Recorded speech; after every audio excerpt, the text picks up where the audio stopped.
Hello everyone, welcome to my channel Psycho Study. I am Nishu Rawal and in this channel you will get the informative and comprehensive videos of psychology honor courses of IGNOU and I hope that you will like the content. So before jumping to the video, don't forget to subscribe to my channel and hit the bell icon. Hello everyone, welcome back to my channel. तो इस video में हम PPCC 108 की unit 1 को start करेंगे, introduction to inferential statistics. वैसे ये जो टॉपिक्स हैं, ये सब टॉपिक्स हमने अपने फर्स्ट ईयर में 104 की जो फर्स्ट यूनिट थी उसमें भी यही सब पढ़ा था, सेम चीज़ें थी, बट स्टिल हम इसको थोड़ा सा दोबारा से रिवाइज़ करेंगे ब्रीफ में। और इसमें एक ही टॉपिक शायद एक्स्ट्रा ऐड हुआ है, बाकी सारी चीज़ें सेम हैं। तो हम स्टार्ट करते हैं। तो हम इसमें पढ़ेंगे कि इन्फ्रेंशियल स्टैटिस्टिक्स क्या होती है, क्या इसका कंसेप्ट, क्या मीनिंग होती है इन्फ्रेंशियल स्टैटिस्टिक्स की, और क्या प्रोसीजर होता है इन्फ्रेंशियल स्टैटिस्टिक्स का। हम लोग एस्टिमेशन करते हैं, ठीक है, एस्टिमेशन एक प्रोसीजर होता है, हाइपोथेसिस टेस्टिंग एक प्रोसीजर होता है। तो इन्फ्रेंशियल स्टैटिस्टिक्स में दो प्रोसीजर होते हैं, एस्टिमेशन हम लोग निकालते हैं और हाइपोथेसिस टेस्टिंग। और हाइपोथेसिस टेस्टिंग में क्या क्या चीज़ें आती हैं, टॉपिक्स आते हैं, वो सब हम पढ़ेंगे। तो एग्जाम में इस यूनिट में से और यूनिट 2 में से एक क्वेश्चन ज़रूर आने वाला, हो सकता है 2 क्वेश्चन भी आ जाए 10 मार्क में। तो ये चैप्टर्स, ये यूनिट ज़रूर करनी है, मतलब इनको बिल्कुल भी छोड़ना नहीं है। और SPSS जो चैप्टर है उसमें से भी क्वेश्चन आएगा ही आएगा। तो आप इन चैप्टर्स को, इन यूनिट्स को ज़रूर करके जाना है एग्जाम में। और जो यूनिट 1 है ये तो पक्का करके जानी है, क्योंकि इसमें से 100% क्वेश्चन आने वाला है और काफ़ी ईजी भी है, क्योंकि फर्स्ट ईयर में भी यही सेम चीज़ें थी। तो क्या मीनिंग होती है, क्या कंसेप्ट है इन्फ्रेंशियल स्टैटिस्टिक्स का। तो इन्फ्रेंशियल स्टैटिस्टिक्स सबसे पहले तो किसकी ब्रांच है, स्टैटिस्टिक्स की एक ब्रांच है, जिसमें कि हम प्रिडिक्शंस बनाते हैं, ठीक है, प्रिडिक्शंस करते हैं। प्रिडिक्शंस और इन्फ्रेंसेस हम किसके लिए बनाते हैं, देखो इन्फ्रेंशियल स्टैटिस्टिक्स में नाम दिया रहा है किसका, इन्फ्रेंशियस, ठीक है। तो इन्फ्रेंसेस करना क्या होता है कि हम लोग अनुमान लगाते हैं, कुछ प्रिडिक्शंस करते हैं। और प्रिडिक्शंस किसके लिए करते हैं, पॉपुलेशन के लिए करते हैं। और पॉपुलेशन को तो हम डायरेक्ट जो स्टडी करते नहीं है, हम लोग रिसर्च वगैरह सब कुछ किस पे करते हैं, सैंपल पर। तो हम लोग सैंपल के बेसिस पर जो भी हमारा रिजल्ट आता है, फिर हम प्रिडिक्शंस करते हैं, इन्फ्रेंसेस ड्रॉ करते हैं, किसके लिए, पॉपुलेशन के लिए। अब डिस्क्रिप्टिव स्टैटिस्टिक्स जो हमने फर्स्ट ईयर में पढ़ी थी, तो डिस्क्रिप्टिव स्टैटिस्टिक्स में क्या था कि हम लोग सिर्फ डिस्क्राइब करते हैं कि हमारे पास जो डेटा है वो क्या है, ठीक है, डेटा क्या है हमारे पास, सिर्फ हम उसको डिस्क्राइब करते हैं। बट इन्फ्रेंशियल स्टैटिस्टिक्स में हम लोग क्या करते हैं कि हम लोग इन्फ्रेंसेस बनाते हैं, कंक्लूजन्स ड्रॉ करते हैं, डिसीजंस बनाते हैं। तो ये है इन्फ्रेंशियल स्टैटिस्टिक्स। अब इसकी कोई भी एक जो है डेफिनेशन हम लोग लिख देंगे। बुक में 2 डेफिनेशन दी, तो कोई भी एक डेफिनेशन आप एग्जाम में लिख सकते हैं। वो ज़रूरी नहीं है कि आपको एज इट इज़ लिखनी है। अगर आपको definition as it is word to word याद नहीं रहती तो आप इनका नाम मत लिखना। जो भी रिसर्चर है, जो भी स्टैटिस्टिशियन है जिसने ये डेफिनेशन दी है, उसका नाम मत लिखना। आप ऐसे सिर्फ डेफिनेशन ऊपर लिख करके डेफिनेशन अपनी लिख देना। तो जो वीरा राघवन और सेट गोवकर थे, इन्होंने 2016 में डेफिनेशन दी थी कि इन्फ्रेंशियल स्टैटिस्टिक्स क्या है। इन्फ्रेंशियल स्टैटिस्टिक्स एक तरीके से एक मैथमेटिकल मेथड है, ठीक है, एक मेथड है। किसके बेसिस पर वो मेथड बना है, प्रोबेबिलिटी थ्योरी के बेसिस पर। मतलब एक थ्योरी है प्रोबेबिलिटी थ्योरी, उसके बेसिस पर एक मैथमेटिकल मेथड है, जिसके थ्रू हम लोग क्या कर सकते हैं, हम लोग इन्फ्रेंसेस बना सकते हैं, रीजनिंग कर सकते हैं। किसके लिए, जो भी हमने सैंपल लिया है उसके फीचर्स को लेकर के हम लोग इन्फ्रेंसेस बना सकते हैं। और लार्जर जो पॉपुलेशन है उसके लिए, जिसमें से हमने सैंपल अपना लिया था, उसके लिए हम लोग इन्फ्रेंसेस बना सकते हैं। और इन्फ्रेंशियल स्टैटिस्टिक्स हमें मदद करती है एस्टिमेशंस बनाने में, ठीक है, और प्रिडिक्शंस करने में हमें इन्फ्रेंशियल स्टैटिस्टिक्स मदद करती है। तो डेफिनेशन आपको लिख देनी है। फिर अब जो प्रोसेस होती है इन्फ्रेंशियल स्टैटिस्टिक्स की, वो क्या होती है कि सबसे पहला स्टेप हमारा क्या होता है, हम सिलेक्शन करते हैं एक रिप्रेजेंटेटिव सैंपल का, कि हमारे पास पॉपुलेशन है, पॉपुलेशन से हमें क्या निकालना होता है, अपना सैंपल। फिर हम उस सैंपल से डेटा कलेक्ट करते हैं, फिर उस डेटा को एनालाइज करते हैं थर्ड स्टेप में, और लास्ट में हम क्या करते हैं, ड्रॉ करते हैं कंक्लूजन्स, यानी कि इन्फ्रेंसेस बनाते हैं पॉपुलेशन के लिए। तो 4 स्टेप होते हैं, ईजी 4 स्टेप है कि सबसे पहले रिप्रेजेंटेटिव सैंपल हम लोग डिसाइड करेंगे, सिलेक्ट करेंगे, फिर उससे डेटा कलेक्ट करेंगे, डेटा को एनालाइज करेंगे और इन्फ्रेंसेस ड्रॉ कर देंगे, कंक्लूजन्स बना देंगे। तो ये इन्फ्रेंशियल स्टैटिस्टिक। अब इसका एक एग्जाम्पल हम लोग लिख देंगे एग्जाम में। एग्जाम्पल हम लोग क्या लिख देंगे, कोई भी आप एग्जाम्पल ले सकते हैं, इसमें अपनी तरफ से एग्जाम्पल बना सकते हैं। तो यहाँ पे जो एग्जाम्पल लिखा हुआ है वो है कि लेट्स सपोज आप एक स्कूल में हैं, स्कूल में स्टूडेंट्स की आप हाइट चेक कर रहे हैं, ठीक है, आपको एवरेज हाइट निकालनी है कि एवरेज हाइट क्या है किसी एक पर्टिकुलर स्कूल में। तो आप हर एक बच्चे की हाइट को मेजर करना तो इम्प्रैक्टिकल है, ठीक है, इतना पॉसिबल नहीं है कि हर स्कूल के हर बच्चे की हाइट को आप मेजर करेंगे। तो हमने क्या ले लिया, पूरे स्कूल से 100 बच्चे ले लिए, ठीक है, 100 स्टूडेंट्स हमने ले लिए अपने सैंपल के लिए। तो हमारा सैंपल साइज कितना हो गया, 100। अब हमने क्या करा, we find the average height. अब हमने इस सैंपल के बेसिस पर सबकी हाइट, जो 100 बच्चे थे सबकी हाइट मेजर करी और हमने उसका एवरेज निकाल लिया, ठीक है। एवरेज हम लोग मीन निकाल सकते हैं, इसका मीन, मीडियन, मोड कुछ भी हमने निकाल लिया, तो वो हमारा एवरेज निकल गया। एवरेज हाइट है 161 सेंटीमीटर। अब हमने इन्फ्रेंशियल स्टैटिस्टिक्स का यूज़ करा और फिर हमने क्या करा, इन्फ्रेंशियल स्टैटिस्टिक्स का यूज़ करके हमने एस्टिमेट एवरेज हाइट निकाली, किसके लिए, पॉपुलेशन के लिए, क्योंकि हमें स्कूल के सभी बच्चों की हाइट का एवरेज निकालना था। लेकिन हम सभी बच्चों की हाइट लेते, फिर उसका पूरी पॉपुलेशन की बच्चों की हाइट लेते, फिर हम उसका एवरेज निकालते, तो वो बहुत ज़्यादा मुश्किल हो जाता, बहुत ज़्यादा डिफिकल्ट, टाइम टेकिंग और इम्प्रैक्टिकल साउंड करता है वो काफ़ी। तो हमने 100 बच्चों का सैंपल लिया, ठीक है, 100 सैंपल लिया, उसका हमने एवरेज निकाला। फिर इसके बेसिस पर ये जो हमारा सैंपल का रिजल्ट आया है, अभी पूरी पॉपुलेशन की सैंपल का रिजल्ट तो नहीं आया है, लेकिन इसको हम अपना रेफरेंस बना करके अब हम क्या करेंगे, जो हमारी पॉपुलेशन थी, ठीक है, पॉपुलेशन हो सकती है 1000 बच्चे हो या फिर 500 बच्चे हो टोटल। अब हम उसके लिए हम लोग क्या बनाएंगे, एस्टिमेशन करेंगे, प्रिडिक्शन करेंगे कि टोटल 500 स्टूडेंट्स के लिए क्या एवरेज हाइट हो सकती है। We can estimate the average height of all students, जिसे हम पॉपुलेशन बोलेंगे, and determine if our sample provide strong evidence to support our hypothesis, कि हमने जो अपना एवरेज निकाला है पूरी पॉपुलेशन के लिए, अब जो हमने एस्टिमेशन बनाई है, क्या वो सही रही या फिर नहीं रही, हमारा हाइपोथेसिस रिजेक्ट होगा या फिर एक्सेप्ट होगा, या फिर हमने जो एस्टिमेशन बनाई है वो सही थी या फिर गलत रही है। तो ये होता है एग्जाम्पल, हम लोग इस तरीके से लिख देंगे अपना एग्जाम में हाइपोथेसिस इन्फ्रेंशियल स्टैटिस्टिक्स को लेकर के। अब आ जाता है कि ये जो इन्फ्रेंशियल स्टैटिस्टिक्स हमने पढ़ी, इसका प्रोसीजर क्या होता है, किस तरीके से हम लोग इसे कंडक्ट करते हैं। तो इन्फ्रेंशियल स्टैटिस्टिक्स का प्रोसीजर क्या होता है, so there are mainly two main procedures involve in inferential statistics. First is estimation and second is hypothesis testing. तो दो मेन प्रोसीजर्स यूज़ करे जाते हैं हाइपोथेसिस टेस्टिंग में, एक तो है एस्टिमेशन और दूसरा हाइपोथेसिस टेस्टिंग। अब ये एस्टिमेशन क्या होता है, एस्टिमेशन है प्रिडिक्ट करना कि कोई भी फिनोमेना होगा नहीं होगा, या फिर उसके बारे में कुछ भी इन्फ्रेंसेस ड्रॉ करना, ठीक है, प्रिडिक्ट करना, उसे हम एस्टिमेशन बोलते हैं। अब एस्टिमेशन होती कैसी है कि हम लोग इसमें इन्फ्रेंसेस बनाते हैं सैंपल के ऊपर, ठीक है, सैंपल हमने अपना पूरा कैलकुलेट करा और फिर उस सैंपल के रिजल्ट के बेसिस पर हम लोग इन्फ्रेंसेस बनाते हैं पॉपुलेशन के लिए। देखो, जब हमने पूरी सैंपल ले लिया, ठीक है, सैंपल में मान लो 10 स्टूडेंट्स थे, अब 10 स्टूडेंट्स का तो मुझे इक्वली एक एक बच्चे का स्कोर पता है ना क्या है, तो उसमें मुझे प्रिडिक्ट क्या करना पड़ा, प्रिडिक्ट मैं करूँगी कि जब मैंने मेरी क्लास में 100 बच्चे थे, 100 में से मैंने 50 का सिर्फ जो है स्कोर्स लिए, 50 स्टूडेंट्स के स्कोर्स लिए। अब उसके बेसिस पर मैं पूरे बाकी के जो 50 बच्चे उनके लिए भी उनको इंक्लूड करते हुए फिर मैं इन्फ्रेंसेस बना रही हूँ, उनका मैं रिजल्ट बना रही हूँ बिना कुछ कैलकुलेशन उनके ऊपर करे हुए, बिना उनके ऊपर कोई रिसर्च करे हुए, उसे हम लोग इन्फ्रेंसेस ड्रॉ करना बोलते हैं। यानी कि सैंपल का जो रिजल्ट आया है उसको मैंने रेफरेंस बनाया, ठीक है, और फिर मैंने पॉपुलेशन के लिए एक एस्टिमेटेड वैल्यू अपनी बना दी, उसे हम एस्टिमेशन बोलते हैं, ठीक है। इन्फ्रेंसेस में, इन्फ्रेंशियल स्टैटिस्टिक्स में ये करते हैं। अब जो ये एस्टिमेशन है ये भी हम दो तरीके से कर सकते हैं, ठीक है। पहला है इसमें पॉइंट एस्टिमेशन, सेकेंड है इंटरवल एस्टिमेशन। पॉइंट एस्टिमेशन का मतलब है जब हमारी जो वैल्यू आती है, हम एस्टिमेशन बना रहे हैं एक सिंगल वैल्यू के लिए, कि मैंने बोला अच्छा मेरा सैंपल जो है, if the sample mean height of students is 160 centimetre, we use this as an estimate for the population mean height. तो पॉइंट एस्टिमेशन क्या हुआ कि जब मैं एक सिंगल वैल्यू, जैसे सैंपल यहाँ पे 160 सेंटीमीटर बता रहा है कि एवरेज हाइट जो है सैंपल की जो हमने एवरेज हाइट निकाली है, 10 बच्चों की जो एवरेज हाइट निकाली है वो है 160 सेंटीमीटर। तो एक सिंगल वैल्यू आई आपके पास, 160.56 भी हो सकती थी, ठीक है, लेकिन एक सिंगल वैल्यू यहाँ पे आपके पास इंटरवल में नहीं आया है कि 50 से 60 तक के बीच में आएगी या 160 से 170 सेंटीमीटर के बीच में आएगी, ऐसा नहीं है, एक ही सिंगल वैल्यू। तो जब हम इसको रेफरेंस बना करके इसके बेसिस पर जब हम पॉपुलेशन के लिए हम लोग मीन निकालते हैं, उसे हम पॉइंट एस्टिमेशन बोलते हैं, क्योंकि एक सिंगल वैल्यू आती है। दूसरा तरीका हमारा हो सकता है कि जब हम एवरेज में बताएं, मतलब जब हम एक रेंज में बताएं, इंटरवल, ठीक है, 10 to 20, 20 to 30, 40 to 50, 60 to 65, जब हमारे पास सिर्फ एक सिंगल वैल्यू में आंसर ना हो, जब हम एक इंटरवल में बताते हैं, for example if we estimate the population mean height to be between 158 centimetre and 162 centimetre, कि इनके बीच में हमारी वैल्यू आएगी, उसे हम इंटरवल एस्टिमेशन बोलते हैं, कि यहाँ पर हम 95% कॉन्फिडेंट होंगे कि भाई हमारी वैल्यू इसी के बीच में आएगी। तो ये पॉइंट एस्टिमेशन होता है और इंटरवल एस्टिमेशन होता है। तो एस्टिमेशन क्या हुआ कि जो हमारा सैंपल आया था, जो हमारा सैंपल की वैल्यू आई थी, उसको हमने अपना बेस बनाया है और उसके बेसिस पर हम लोग पॉपुलेशन के लिए अपनी वैल्यू एस्टिमेट कर रहे हैं कि यहाँ पॉपुलेशन के लिए ये रिजल्ट आ सकता है, ठीक है। अब मैं एक सिंगल वैल्यू में बता सकती हूँ और उसे इंटरवल में भी बता सकती हूँ। तो ये हुआ एस्टिमेशन। अब सेकेंड जो प्रोसीजर है वो हो गया हाइपोथेसिस टेस्टिंग। दूसरा जो हमारे पास प्रोसीजर हो गया वो है हाइपोथेसिस टेस्टिंग। तो हाइपोथेसिस टेस्टिंग क्या है कि यहाँ पर हम अजम्पशंस बनाते हैं।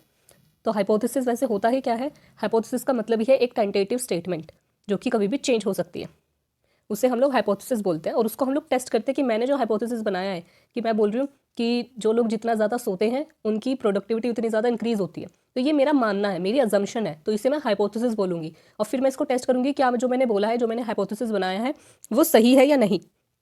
तो इसे हम हाइपोथेसिस टेस्टिंग बोलते हैं। तो हाइपोथेसिस टेस्टिंग में हम लोग क्या करते हैं, हम अजम्पशंस बनाते हैं about population parameter and using sample data to test this assumption. मैं पॉपुलेशन के रिगार्डिंग, पॉपुलेशन के लिए कुछ भी अजम्पशन बनाऊंगी अपनी, ठीक है, फिर उस अजम्पशन को टेस्ट करने के लिए हम लोग सैंपल लेंगे और उस सैंपल पे हम अपनी अजम्पशन को टेस्ट करेंगे. For example, if we hypothesize the average height of the student is 160 centimetre, we collect कि यहाँ पर क्या हुआ कि पहले ही मैं चेक नहीं करूँगी सैंपल की हाइट क्या आई है. मैं बोलूँगी कि पॉपुलेशन में कि ज़्यादातर आज के टाइम पे जो 15 to 18 ईयर्स के बच्चे हैं उनकी 160 सेंटीमीटर हाइट होगी. तो यहाँ पे मैंने कैलकुलेट नहीं करा, यहाँ पे मैंने पॉपुलेशन के लिए अजम्पशन पहले बना दी.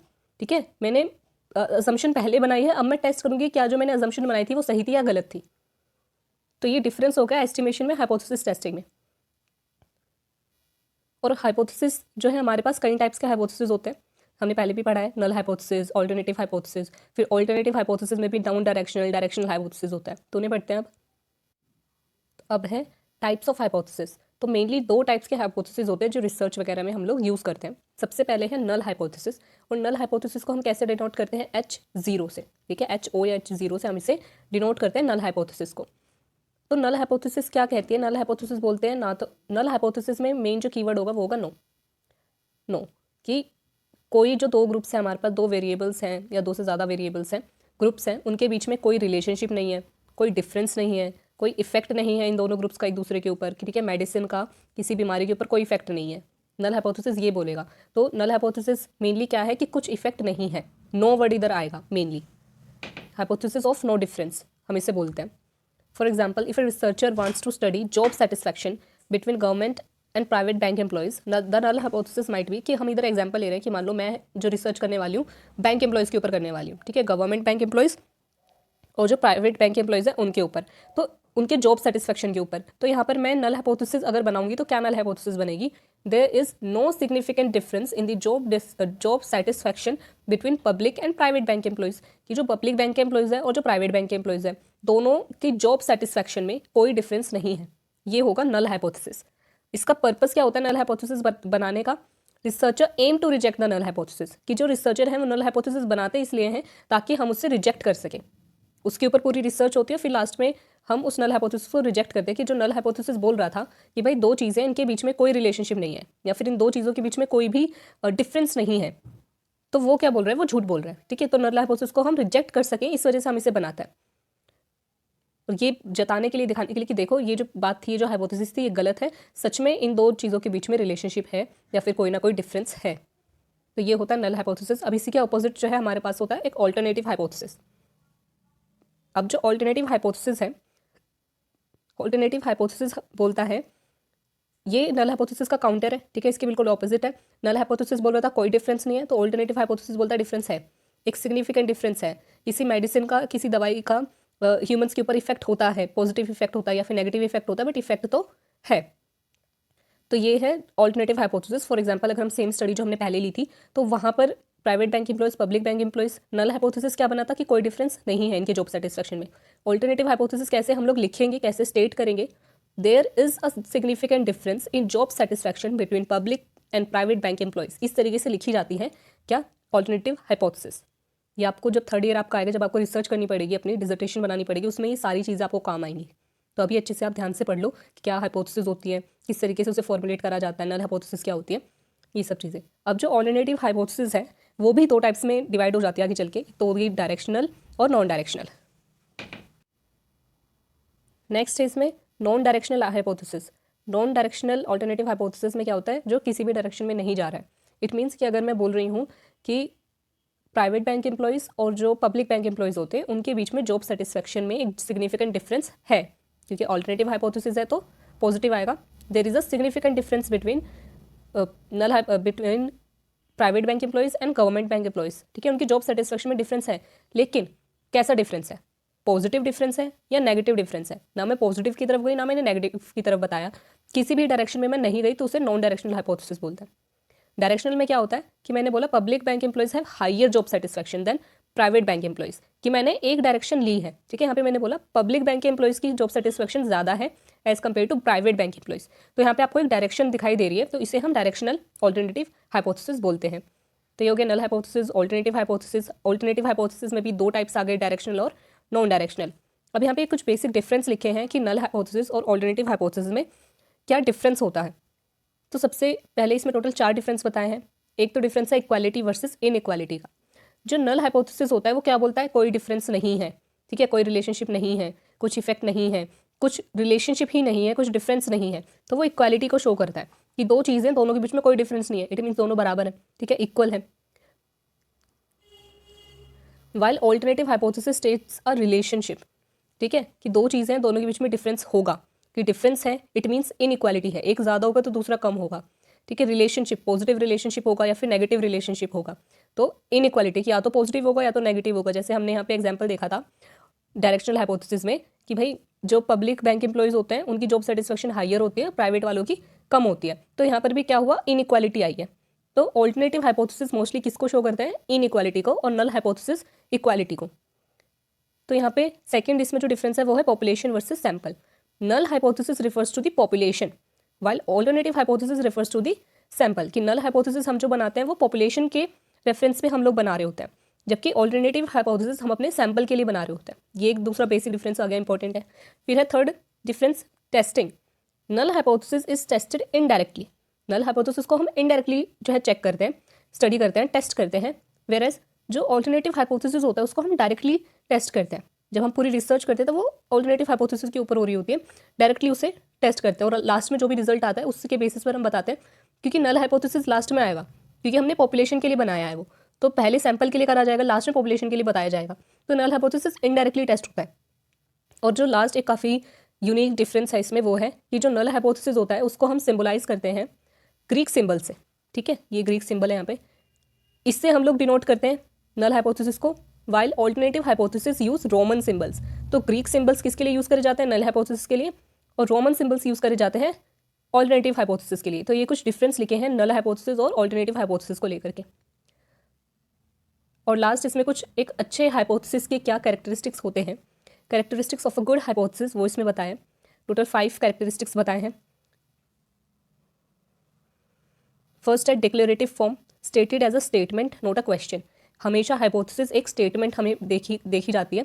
जैसे हमने जब हाइपोथेसिस को एक्सप्लेन करते हैं कि हाइपोथेसिस क्या होता है, तो हम लोग बोलते हैं टेंटेटिव स्टेटमेंट है, ना कि एक टेंटेटिव क्वेश्चन। तो क्या है स्टेटमेंट, कि हाइपोथेसिस हमेशा, एक अच्छी हाइपोथेसिस हमेशा स्टेटमेंट के रूप में दिखाई जाती है, ना कि क्वेश्चन के फॉर्म में।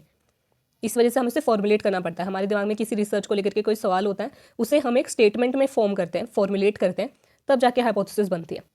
सेकेंड है relationship, clearly states the expected relationship between variables.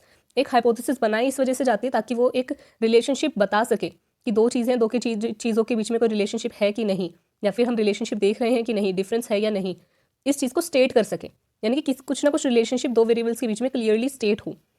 Third है बेस्ड ऑन थियरी, जो भी हम लोग हाइपोथेसिस बनाते हैं वो किसी थियरी को रिफ्लेक्ट करे या फिर किसी लिटरेचर के बेसिस पर बनी हो, ये चीज़ होनी चाहिए। फोर्थ है क्लियर एंड ब्रीफ, हमारी जो हाइपोथेसिस होती है वो बहुत ही क्लियर, कंसाइज और इजी टू अंडरस्टैंड होनी चाहिए, कि लोगों को कोई भी पढ़े उसे वो समझ में आ जाए कि हम क्या रिसर्च करने वाले हैं। और लास्ट है टेस्टेबल, जो भी हमारी हाइपोथेसिस है वो इस तरीके से फॉर्मुलेट करी गई हो, इस तरीके से स्टेट करी गई हो कि वो टेस्टेबल रहे, इजी टू अंडरस्टैंड हो, साथ में हम उसे टेस्ट कर सकें थ्रू रिसर्च मेथड्स। वो एक अच्छी, एक गुड हाइपोथेसिस कहलाएगी जिसके अंदर ये 5 कैरेक्टरिस्टिक्स हों। अब लास्ट इस वीडियो में हम लोग पढ़ेंगे लेवल ऑफ सिग्निफिकेंस। हमने हाइपोथेसिस टेस्टिंग वगैरह सब कुछ पढ़ लिया, अब लेवल ऑफ सिग्निफिकेंस पढ़ेंगे। तो लेवल ऑफ सिग्निफिकेंस क्या होता है? लेवल ऑफ सिग्निफिकेंस इंडिकेट करता है, दर्शाता है कि हम अपनी रिसर्च के लिए कितने कॉन्फिडेंट हैं। लेवल ऑफ सिग्निफिकेंस कॉमनली जो यूज़ करे जाते हैं लेवल्स, वो है 0.05, 0.01। यही दो जो डिजिट्स हैं, वैल्यू हैं, या फिर जो नंबर्स हैं, लेवल्स हैं, आप बोल सकते हैं इन्हें, ये लिए जाते हैं। 0.05 या तो हम यूज़ करते हैं या फिर 0.01। अब ये दोनों चीज़ें इंडिकेट क्या करती हैं? 0.05 लेवल इंडिकेट करता है कि जो भी रिसर्चर है वो 95% कॉन्फिडेंट है अपने रिजल्ट्स को लेकर के, ठीक है। और 0.01 लेवल इंडिकेट करता है कि रिसर्चर 99% कॉन्फिडेंट है अपने रिजल्ट्स को लेकर के, कि इसमें कोई गलती नहीं है, इसमें जो भी हमारा रिजल्ट है वो बाई चांस नहीं आया है, सही है। अब इसमें क्या की पॉइंट्स है? जो सिग्निफिकेंस लेवल है, जिसको हम अल्फा इससे डिनोट करते हैं सिंबल से, significance level commonly set at 0.05 या फिर 0.01। 0.05 क्या इंडिकेट कर रहा है? 95% ऑफ कॉन्फिडेंट। 0.01 इंडिकेट कर रहा है 99% कॉन्फिडेंट। अब हम रिजल्ट्स को कैसे इंटरप्रेट करते हैं? अगर मैंने सिग्निफिकेंस लेवल लिया है 0.05, ठीक है, कि ये मेरा लेवल है, मैं मेरे रिजल्ट में 5% के चांसेस हैं कि वो गलत आ सकती है, बट मैं 95% कॉन्फिडेंट हूँ। ये चीज़ बता रही है क्या? हमारा 0.05 लेवल का जो सिग्निफिकेंस लेवल है वो। Similar at the 0.01 level we are 99% confident. इस तरीके से हम रिजल्ट्स को इंटरप्रेट करते हैं। थर्ड है कि हम लोग डिसीजन मेकिंग इनके बेसिस पर करते हैं। अब डिसीजन मेकिंग करते कैसे हैं कि compare the obtained statistical value to the critical value from statistical tables. हमारे पास कुछ स्टैंडर्डाइज्ड टेबल्स पहले से बनी होती हैं, ठीक है, होती हैं काफ़ी सारी लैब्स वगैरह में।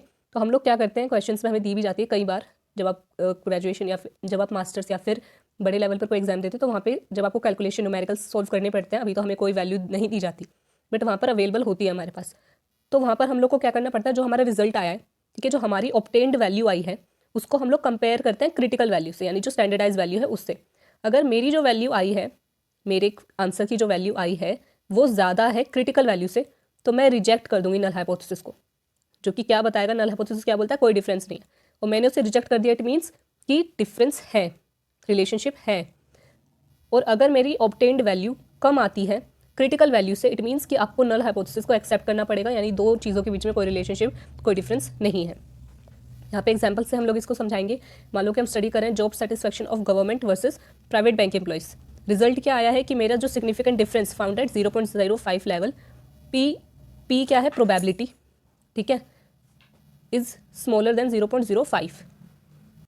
अब हमने देखा कि 0.05 लेवल पर सिग्निफिकेंट डिफरेंस है ना, सिग्निफिकेंट डिफरेंस है, इट मीन्स कि नल हाइपोथेसिस क्या होगी, रिजेक्ट होगी, क्योंकि सिग्निफिकेंट डिफरेंस तो है, ठीक है। तो क्या इंटरप्रिटेशन बनेगी, अब मैंने 0.05 लेवल लिया था, इट मीन्स कि मैं 95% कॉन्फिडेंट हूँ अपने रिजल्ट्स को लेकर के कि जो मैंने ये डिफरेंस बोला है, ठीक है, जो मेरी रिसर्च बता रही है कि सिग्निफिकेंट डिफरेंस है जॉब सेटिस्फेक्शन में, तो वहाँ पर क्या होगा कि मैं कह रही हूँ कि मैं 95% कॉन्फिडेंट हूँ इस चीज़ के लिए कि जो डिफरेंस है वो रियलिटी में है, बाई चांस या फिर due to some confound factors ये रिजल्ट नहीं आया है, ये रियल है, क्योंकि कोई भी मिस्टेक इसमें नहीं है, बेसिकली वो हमारा लेवल ऑफ सिग्निफिकेंस इंडिकेट करता है। तो आज की वीडियो में इतना ही आई होप कि इतने सारे जो टॉपिक्स हमने पढ़े हैं अभी तक वो सब आपको समझ में आए हो। हमने इन्फ्रेंशियल स्टैटिस्टिक्स क्या होता है वो हमने समझा, ठीक है, इन्फ्रेंशियल स्टैटिस्टिक्स की क्या मीनिंग होती है, डेफिनेशन, एग्जांपल हमने पढ़ा, क्या प्रोसीजर होता है इन्फ्रेंशियल स्टैटिस्टिक्स का वो हमने पढ़ा, कि दो तरीके के प्रोसीजर्स होते हैं mainly, estimation and hypothesis testing.